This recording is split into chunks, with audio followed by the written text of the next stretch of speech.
안녕하세요, 핑문스테입니다. 오늘은 좀 늦었습니다. 사실 오늘 쉬려고 했는데 어제 올린 게 또 옳기라는 바람에 이거 폼 올라왔을 때 많이 맞춰드려야겠다 싶어서 이렇게 늦게나마 자리에 앉아봅니다. 잘 못했을 때의 댓글, 저는 그것도 관심이라고 받아들이는 편인데 잘했을 때 댓글을 더 좋아하긴 하거든요. 정 귀찮으신 분들은 따봉 버튼 한 번이라도 눌러주십시오. 그럼 오늘 경기 분석 시작합니다. 첫 번째 경기는 헤타페와 셀타비고의 경기입니다. 이제 라리가도 마지막 라운드를 남기고 있습니다. 포르달라스 감독의 헤타페는 현재 13위를 기록 중이며 마지막 라운드 일정에서 더 높은 순위로 올라갈 수 있는 방법은 없는데요. 하지만 또 최대 16위까지 하락할 수는 있습니다. 하지만 이걸 가지고 순위에 대한 동기부여가 없을 것이라고 단언하기는 이릅니다. 프리미어리그야 순위별로 중계권료 수익 차이가 크지는 않지만 라리가는 또 다른 것이 순위에 따라 차등 지급을 하거든요.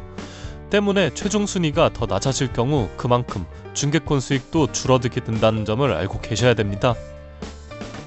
헤타페는 직접 마요르카 원정에서 1대2 승리를 기록하면서 리그 6연패를 끊는 데 성공했고 5경기 연속 무득점 행진을 마감한 부분은 고무적입니다. 하지만 여전히 오픈플레이 상황에서 득점을 만드는 데는 어려움을 갖고 있는 모습인데요.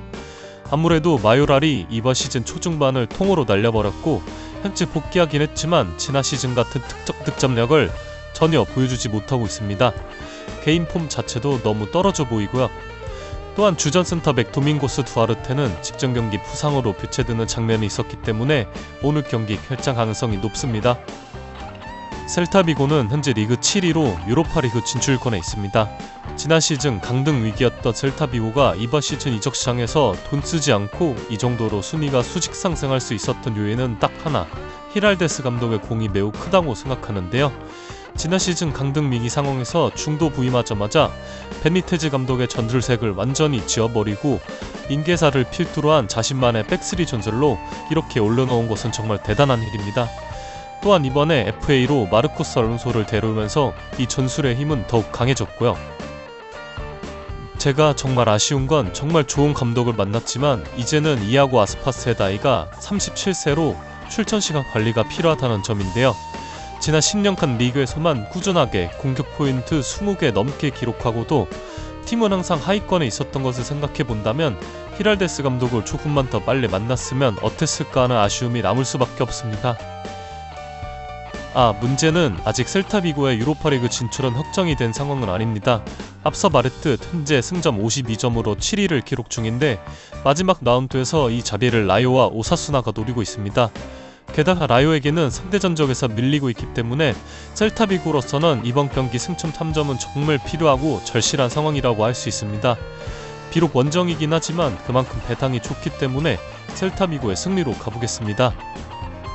두 번째 경기는 볼로냐와 제노아의 경기입니다. 이탈리아노 감독의 볼로냐는 최근 리그 4경기에서 0승 2무 2패를 기록하면서 챔스권은 물론이고 유로파 리그 진출권에서도 밀려나게 되었지만 코파 이탈리아에서 밀란을 잡아내면서 우승컵을 들어올리며 볼로냐에게 약 50년 만에 트로피를 안겨주었고 이탈리아노 감독 개인으로서도 피렌체 감독 시절 항상 유로파 컨퍼런스 리그나 코파 이탈리아에서 2우승에 그침에 아쉬워했었지만 새로운 팀에서 첫 시즌 반에 우승컵을 따내게 되었습니다.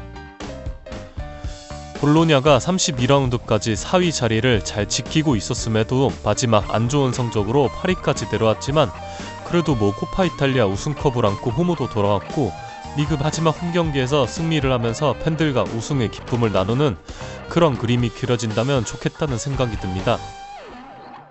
제노아는 현재 리그 13위를 기록 중이며 마지막 라운드 일정 결과와 상관없이 순위가 고정되었습니다.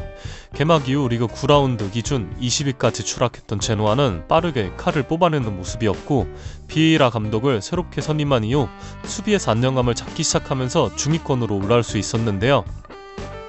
이 시즌 중반 비에이라의 볼을 보면서 공수 밸런스를 정말 잘 잡는다고 생각했었습니다.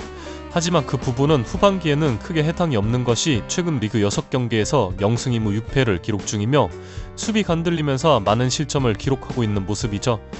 공격에서도 사실상 왼쪽에서 레프트백 에런 마르틴의 왼발 크로스 원툴에 가까운 모습인데, 직전 아탈란타전에서도 이 콤비네이션이 한 번 더 성공하긴 했지만 꾸준함을 기대하긴 어렵고, 미르티가 부상으로 빠진 마당에 공격 패턴이 더욱 단조로워진 것은 사실입니다. 두 팀의 지난 맞대결 결과는 제노아의 홈에서 2대2 무승부였습니다. 제노아의 공격수 피나몬티가 멀티골을 기록했던 경기였고, 당시에도 앞서 언급한 마르틴의 크로스 이후 피나몬티 헤더 득점 공식이 이루어졌던 모습이었죠. 특히 피나몬티의 헤더가 거의 아크서클 부근에서 기록된 장거리 헤더 득점이었는데, 이미 한번 당해본 볼로냐가 이번엔 이 패턴을 막기 위해 더욱 심혈을 기울일 것으로 예상합니다. 무엇보다 볼로냐가 안 좋은 리그 성적에서도 코파 우승 이후 가벼워진 마음으로 마지막 홈경기를 치르기 때문에 볼로냐의 승리로 추천드리고 싶네요.